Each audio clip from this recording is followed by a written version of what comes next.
పరిశుద్ధ గ్రంథం ఛానల్ వీక్షిస్తున్న ప్రతి ఒక్కరిని దేవుని పేరిట వందనాలు తెలియజేసుకుంటున్నాం. ప్రేమ, సంతోషము, సమాధానం సదా మీకు తోడేండి నడిపించును గాక.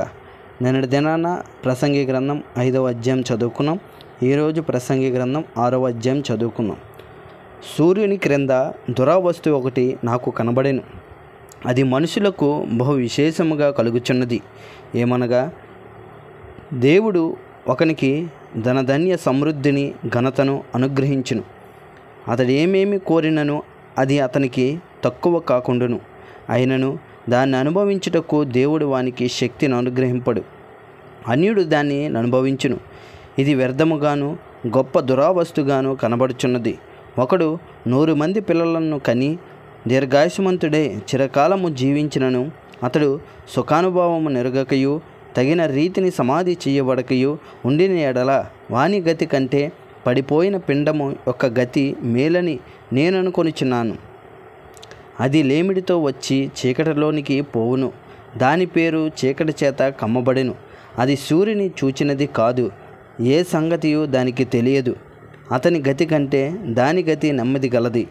అట్టివాడు 2000 సంవత్సరములు బ్రతికియు మేలు కానకయున్న ఎడల వాని గతి కంటే అందరూ ఒక స్థలమునకే వెళ్ళుదురు కదా. మనుషులు ప్రయాసమంతయు వారి నోటికే కదా, అయినను వారి మనసు సంతుష్టి నొందదు. బుద్ధిహీనుల కంటే జ్ఞానుల విశేషమేమి? సజీవుల ఎదుట బ్రతక నేర్చిన భేదవారికి కలిగిన విశేషమేమి? మనసు అడియాసలు కలిగి తిరుగులాడుట కన్నా ఎదుటనున్న దానిని అనుభవించుట మేలు. ఇది వ్యర్థమే, గాలికై ప్రయాసపడినట్టే. ముందుండినది బహుకాలము క్రిందనే తెలియబడును. ఆయా మనుషులు ఎట్టివారగుదరో అది నిర్ణయమాయను. తమకంటే బలవంతుడైన వానితో వారు వ్యాజ్యమాడజాలరు. పలకబడిన మాటలలో నిరర్ధకమైన మాటలు చాలా ఉండును. వాటి వలన నరులకేమి లాభము? నీడవలె తమ దినములన్నీ వ్యర్థముగా గడుపుకొని మనుషులు బ్రతుకునందు ఏది వారికి క్షేమకరమైనదో ఎవరికి తెలియను.